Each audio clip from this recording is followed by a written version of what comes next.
You've probably heard about the whole rise and grind mentality at this point.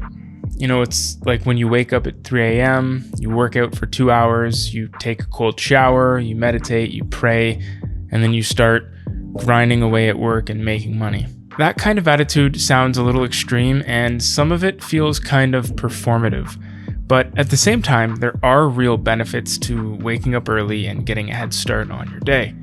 The thing is, most of this content is hyper-focused on turning yourself into an elite, optimized version of yourself. Exercise is good, meditation is beneficial. Cold showers, well, they're not for me, but hey, if that's your thing, go for it.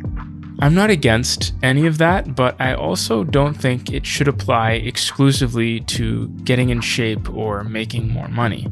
Hobbies matter too. They kind of define who we are.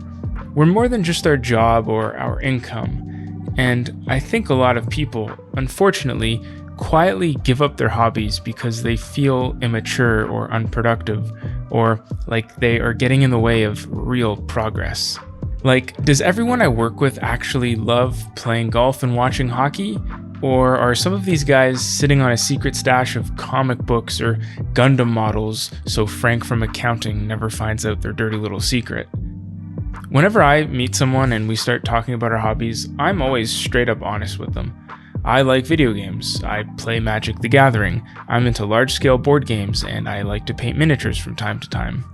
I never feel like I need to hide that. Worst case, they're not into it. Best case, you just found someone who you could actually connect with. Either way, it beats pretending to care about something you don't just to fill the silence. But yeah, back to the whole rise and grind thing I was talking about before. Why can't we rise and make time for stuff that we actually enjoy? I've got a 4-year-old, a full-time job, and a side business. I even started messing around with YouTube, which eats up even more of my time.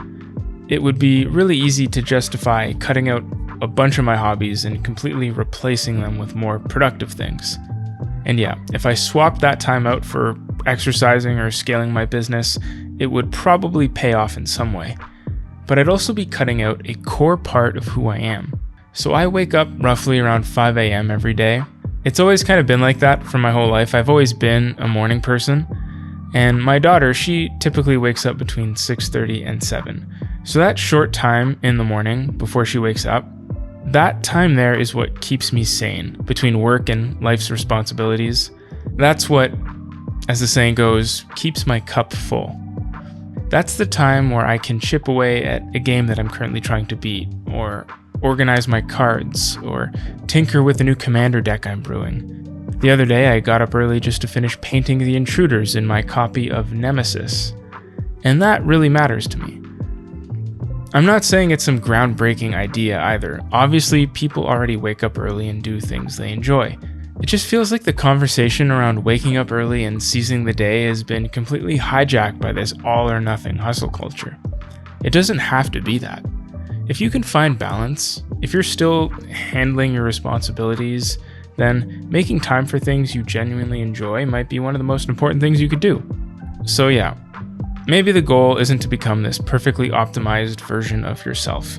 Maybe it's just making sure you don't lose the parts of yourself that actually matter. If anybody is still watching, thank you so much for making it this far, and if you want to subscribe, honestly, I think that'll keep me motivated to maybe make a few more of these.